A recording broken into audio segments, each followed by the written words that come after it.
Now it's my pleasure and honor to give the floor to our guests, Mr. Yunus Omarjee, President of the REGI Commission at the European Parliament. You have the floor. Merci beaucoup, cher Président, chers membres du Comité des régions, Madame la rapporteure.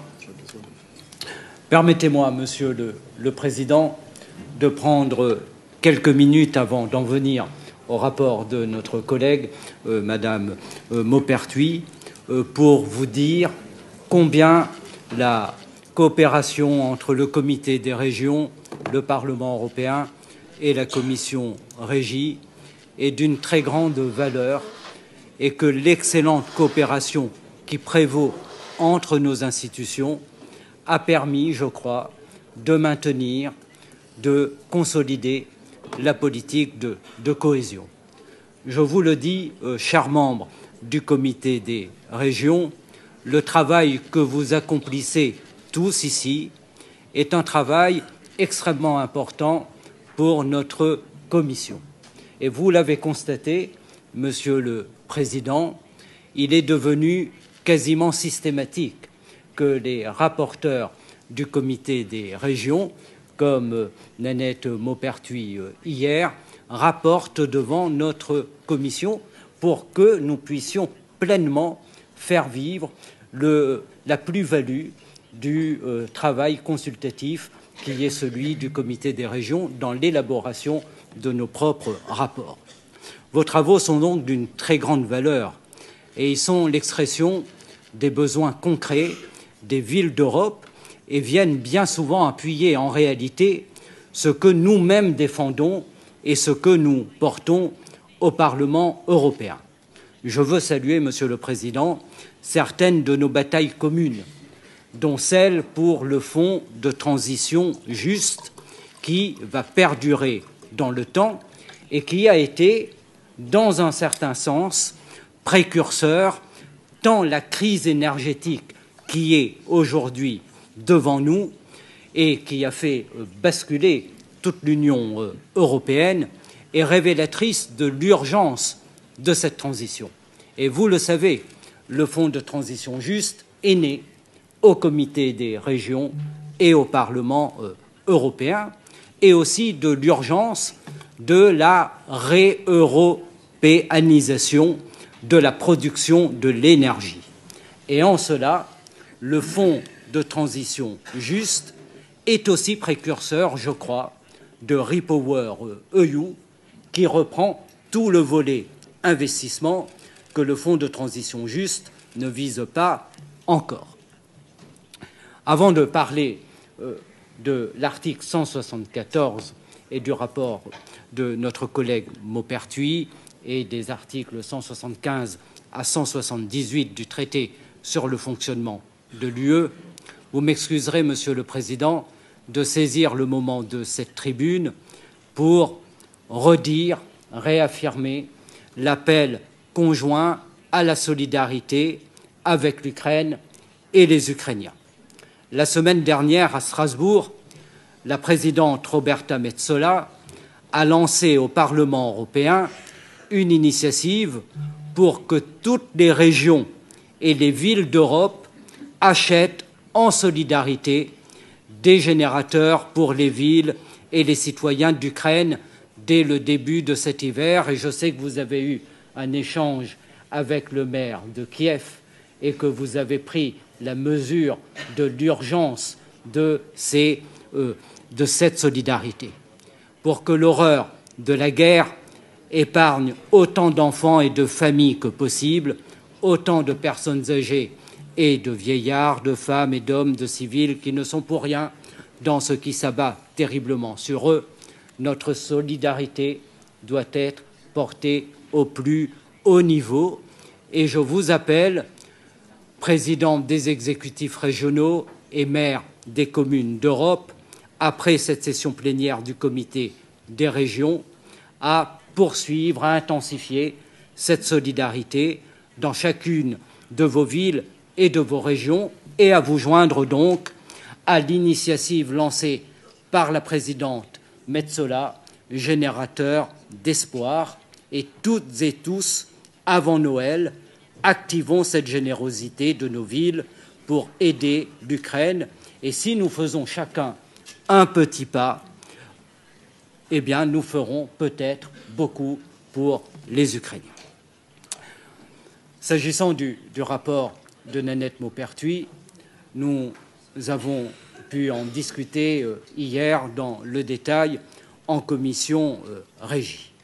Et je suis tout à fait d'accord avec votre rapporteur pour considérer que l'article 174 et les articles 175 sont le cœur même de la politique de cohésion et de la force qui doit être donnée à cette politique pour la mise en œuvre de la solidarité envers les territoires qui en ont le plus besoin. Mais la solidarité est un instrument. La finalité que nous poursuivons, c'est l'égalité.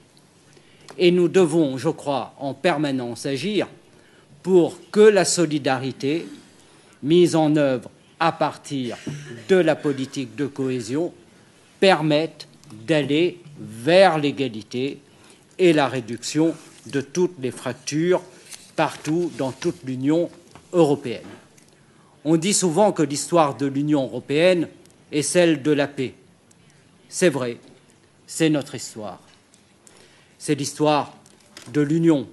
L'Union européenne a construit avec elle la paix partout sur le continent. Mais l'Union européenne, c'est aussi l'histoire de la reconstruction et du développement. Car partout où elle a été vecteur de paix, elle a aussi aidé à reconstruire, à bâtir et à développer. Et je le dis souvent, les fonds structurels européens ont aidé à construire l'Europe. C'est incontestable, partout. Et les fonds structurels européens, plus que jamais, vont aider à reconstruire l'Union devant les nouveaux défis qui sont devant nous. Et cette face-là de l'Union européenne, c'est celle de la cohésion et de son article 174. Nous ne sommes plus aujourd'hui en 1950, au sorti d'une guerre ignoble, non plus dans les années 80, au sortir des dictatures à l'Ouest, à l'Est, en 89, au sortir de la dictature de l'URSS, et le niveau de développement que nous avons réussi à atteindre dans toute l'Union européenne a amené, c'est incontestable, énormément de progrès.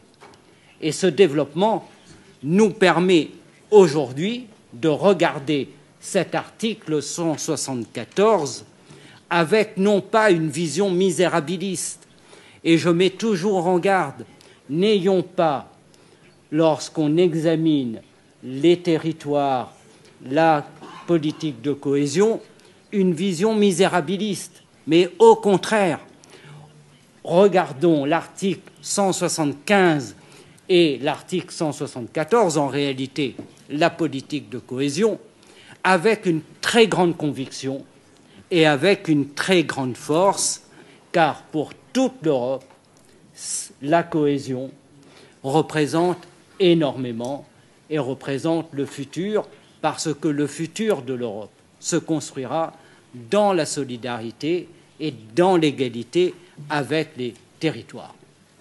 Pour terminer, je veux dire que vous pouvez compter, évidemment, cher rapporteur, sur le Parlement européen et notre commission régie pour traduire les propositions très concrètes que vous formulez pour l'ensemble des zones visées par l'article 174 du traité.